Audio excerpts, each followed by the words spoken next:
Hello नमस्कार दोस्तों, कैसे हैं आप सभी लोग। और आपका स्वागत है हमारे चैनल में। गाइस, आज जो हम पॉइंट डिस्कस करेंगे वो होगा एक्सपोर्ट। यानी कि अगर आप एक एक्सपोर्टर या इंपोर्टर बनना चाहते हैं तो आपकी पहली सीढ़ी क्या होगी। दोस्तों देखिए, being as a chartered accountant मैं आपको बताना चाहूँगा कि कोई भी एक्सपोर्टर या इंपोर्टर बिजनेस स्टार्ट करना चाह रहा है तो सबसे पहले हम इस पार्ट को दो हिस्सों में बांट सकते हैं। यानी कि पहला हिस्सा कि डॉक्यूमेंटेशन पार्ट और दूसरा हिस्सा प्रोसीजरल पार्ट। यानी डॉक्यूमेंटेशन पार्ट वो हिस्सा है जिसके अंदर इन लाइसेंसेस या रजिस्ट्रेशंस के बिना आप इंपोर्ट एक्सपोर्ट का काम नहीं कर सकते हैं। मैं being as a C H A B आपको साथ में बताना चाहूँगा कि ऐसे कई सारे इंपॉर्टेंट रजिस्ट्रेशन होते हैं जिनके बिना आप ये वर्किंग नहीं कर सकते। देखिए, इंपोर्ट और एक्सपोर्ट में सबसे जो ज़रूरी की चीज़ है वो होते हैं कस्टमर। यानी अगर एक्सपोर्ट करना चाह रहे हैं तो कस्टमर है, और इंपोर्टर के लिए प्रॉपर ऑथराइज्ड बायर। तो ये तो अपने आप में एक इम्पॉर्टेंट यानी एक वो महत्वपूर्ण पहलू है जिसके बिना आप काम ही नहीं कर सकते। लेकिन कुछ शुरुआती दौर के अंदर जो रजिस्ट्रेशंस हैं वो मैं डिस्कस करना चाहूँगा। सबसे पहले बात करेंगे रजिस्ट्रेशंस। रजिस्ट्रेशन यानी इनकॉर्पोरेशन रजिस्ट्रेशन, यानी कि आपकी फर्म का रजिस्ट्रेशन। देखिए, फर्म कई स्टेटस में हो सकती है। ये प्राइवेट लिमिटेड हो सकती है, एलएलपी हो सकती है, पार्टनरशिप हो सकती है, या अगर आप अकेले काम करना चाहते हैं तो ये इंडिविजुअल यानी प्रोप्राइटरशिप भी हो सकती है। लेकिन मेरी जो अपना एक एडवाइस है उसके हिसाब से बात करें तो आपको अगर एक्सपोर्ट इंपोर्ट में जा रहे हैं तो ये आपको प्राइवेट लिमिटेड या एलएलपी ही बनानी चाहिए। इसके दो या तीन महत्वपूर्ण कारण हैं। पहला कारण है कि एलएलपी और जो प्राइवेट लिमिटेड है उसके अंदर जो आपकी लाइबिलिटी है वो लिमिटेड होती है, यानी उनकी लगाई हुई कैपिटल तक ही होती है। इसलिए हमेशा प्रेफरेंस करना चाहिए एलएलपी को या अपनी प्राइवेट लिमिटेड कंपनी को। दूसरा जो इम्पोर्टेंट पहलू है वो है ट्रस्ट। जैसा कि आप कोई भी कंपनी या एलएलपी बनाते हैं तो उसके अंदर सिन नंबर या आपको रजिस्ट्रेशन नंबर जो प्रोवाइड होते हैं वो ईजिली गवर्नमेंट की साइट पे जाके वेरीफाई कर ली जाती है। तो ऐसे में जो इंपोर्टर या एक्सपोर्टर है, यानी आपके सामने के जो पक्ष है या पार्टी है, वो आपको ईजिली वेरीफाई कर लेती है। तो ये एक जरूरी पक्ष है। दूसरा इंपॉर्टेंट जो आपके लिए काम है वो है आपको एमएसएमई का रजिस्ट्रेशन बनवाना। दोस्तों, एमएसएमई का रजिस्ट्रेशन बहुत ही नॉमिनल कॉस्ट पे, जनरली 1000 रुपीज़ की कॉस्ट पे अगर कंसल्टेंट है, अदरवाइज आप फ्री में भी एमएसएमई की साइट से बना सकते हैं।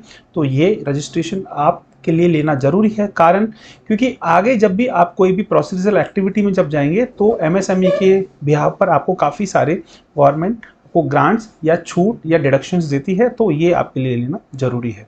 अगला काम है आपका तीसरा। आपको सबसे पहले जब जैसे ही आपका जीएसटी आ जाए, आपको चालू खाता और एमएसएमई और जीएसटी के आधार पर आपको अपना करंट अकाउंट खुलवाना है। करंट अकाउंट किसी एक ऐसे बैंक में खुलवाना है जहां पर आप फॉरेन ट्रांजेक्शन्स करना आपके लिए आसान हो। जनरली बैंकों के पास भी फॉरेन जो भी ट्रांजेक्शन है उनके करने के लिए कोड होता है। तो आप पूछ लीजिए, क्या मैं अगर फॉरेन ट्रांजेक्शन करूंगा तो क्या आपकी बैंक से करना संभव है या नहीं है। अगर नहीं है तो आप किसी अच्छे बैंक में जाकर अपना चालू खाता खुलवा सकते हैं और फिर तब अपनी वर्किंग कर सकते हैं। अब अगला जो चौथा आपका प्रोसीजरल पार्ट है वो है आईईसी यानी इंपोर्ट एक्सपोर्ट कोड। इसके बिना आप काम नहीं कर सकते हैं। यानी कि अगर मैं बात करूं कि भारत की जो सीमाएं हैं उनके बाहर अगर आपको माल भेजना है तो इंपोर्ट एक्सपोर्ट कोड के बिना आप काम नहीं कर पाएंगे। यानी आपको आईसी लेना होगा और आईसी आप ले सकते हैं। अगला जो नेक्स्ट आपका रजिस्ट्रेशन होगा वो होगा आरसीएमसी। दोस्तों, अगर आप एक्सपोर्ट के अंदर जा रहे हैं तो आरसीएमसी लेना आपके लिए बहुत ज़रूरी है, क्योंकि इसके बिना आप अपने प्रोडक्ट को अगर एक्सपोर्ट नहीं कर पाएंगे। कारण क्या है, क्योंकि आपको कई सारे और भी डॉक्यूमेंट्स चाहिए होते हैं जो कि हम लोग हमारी सेकंड पार्ट की जो वीडियो है उसके अंदर कवर करेंगे। जैसे कि सर्टिफिकेट ऑफ ओरिजिन की, यानी कि इस जो भी प्रोडक्ट को या सर्विस प्रोडक्ट को आप बेच रहे हैं उसका ओरिजिन क्या है, उसका कंट्री क्या है, कहाँ से वो पैदा हुआ है। और भी कई सारी जैसे बेनिफिट्स हैं। जैसे आप अगर कोई एक्सपोर्ट की जो ऊपर सब्सिडी लेना चाहते हैं तब भी आपको आरसीएमसी यानी रजिस्ट्रेशन कम मेंबरशिप सर्टिफिकेट है वो आपको लेनी ज़रूरी है। दोस्तों, हमने कई सारी आरसीएमसीज हैं जिनके ऊपर बहुत अच्छी अच्छी वीडियोस बनाई हुई हैं और काफ़ी फ्री में भी हैं, तो आप उनका फ़ायदा उठाएं। और आप इस वीडियो क्योंकि आपने जो चैनल है हमारे उसमें जाके आप देखिएगा, आपके काम की अगर आरसीएमसी है तो निकल सकती है। जैसे हमने कई वीडियोस हमने बनाई हैं, जैसे हमने केमिकल के ऊपर बनाया हुआ है, एसईआईएस के ऊपर बनाया हुआ है, हैंडीक्राफ्ट्स के ऊपर बनाया हुआ है, कारपेट्स के ऊपर बनाया हुआ है, ज्वेलर्स के ऊपर बनाया हुआ है।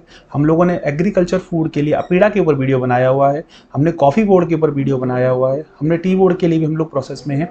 तो ऐसे कई सारी आरसीएमसीज हैं जिनको आप इस चैनल के माध्यम से सीख सकते हैं और आप बना सकते हैं। अगला जो प्रोसीजर पार्ट है वो है LUT यानी लीगल अंडरटेकिंग। लीगल अंडरटेकिंग क्या काम करती है दोस्तों, जब भी आप एक्सपोर्ट करने जाएंगे तो एक्सपोर्ट करते टाइम आपके ऊपर GST चार्ज किया जाता है, लेकिन अगर आप LUT फाइल कर देंगे, ये LUT जो प्रेसिडेंट ऑफ इंडिया है यानी भारत के राष्ट्रपति हैं उनके नाम पे जाती है, और 2 गारंटर के साथ में आप ये गारंटी देती हैं कि इन भविष्य में अगर मैं किसी प्रकार की मेरे से कोई GST में गलती होती है तो मैं इसे टाइम पर चुका दूंगा। तो दोस्तों LUT लेना बहुत ज़रूरी है। LUT लेने के बहुत सारे फायदे हैं, जैसे आपने अगर एक्सपोर्ट करते वक्त किसी प्रकार का इनपुट टैक्स यूज़ किया है उसका आप रिफंड ले सकते हैं, साथ में एक्सपोर्ट के लिए आपको किसी प्रकार का GST चुकाने की ज़रूरत नहीं है। दोस्तों जो आखिरी हिस्सा है और बहुत ही इंपॉर्टेंट है, जिसके बिना आप अपने कस्टमर को गेन नहीं कर पाएंगे, वो है वेबसाइट। बिना वेबसाइट बनाए आप अपना एक्सपोर्ट या इंपोर्ट बिजनेस नहीं कर सकते हैं। इंपोर्ट तो एक बार आप कर सकते हैं, लेकिन एक्सपोर्ट करने के लिए आप वेबसाइट के बिना काम नहीं कर सकते हैं। तो वेबसाइट के लिए आपको ये बहुत वेबसाइट बनाकर आप अपना एक्सपोर्ट को बढ़ावा दे सकते हैं। तो दोस्तों इस वीडियो के अंदर जो इंपॉर्टेंट चीज़ थी मैंने सारी कवर की। ये था हमारा पहला प्रोसीजर पार्ट, और दूसरे पार्ट के अंदर हम लेकर आएंगे इनर डॉक्यूमेंट यानी इंटरनल डॉक्यूमेंट्स जो भी आपको रिक्वायरमेंट है। दोस्तों अगर ये वीडियो आपको अच्छा लगा हो आप लाइक कीजिएगा, शेयर कीजिएगा, साथ में अगर किसी प्रकार का आपको अगर इन डॉक्यूमेंट्स के रिगार्डिंग कंसल्टेंसी या आपको ये रिक्वायरमेंट हो बनवाने के लिए, तो हमने हमारी टीम के नंबर दिए हैं, आप उनसे कांटेक्ट कर सकते हैं, वो आपको डिस्क्रिप्शन बॉक्स में मिल जाएंगे। और ज़रूर आप इस वीडियो को ज़्यादा से ज़्यादा शेयर कीजिए ताकि ज़्यादा से ज़्यादा एक्सपोर्ट को बढ़ावा दिया जा सके। हम लोग कोशिश करते हैं हमारे देश के एक्सपोर्ट को बढ़ाएं ताकि हम लोग फॉरेन करेंसी का ज़्यादा से ज़्यादा इम्प्रूव कर सकें। Thank you very much.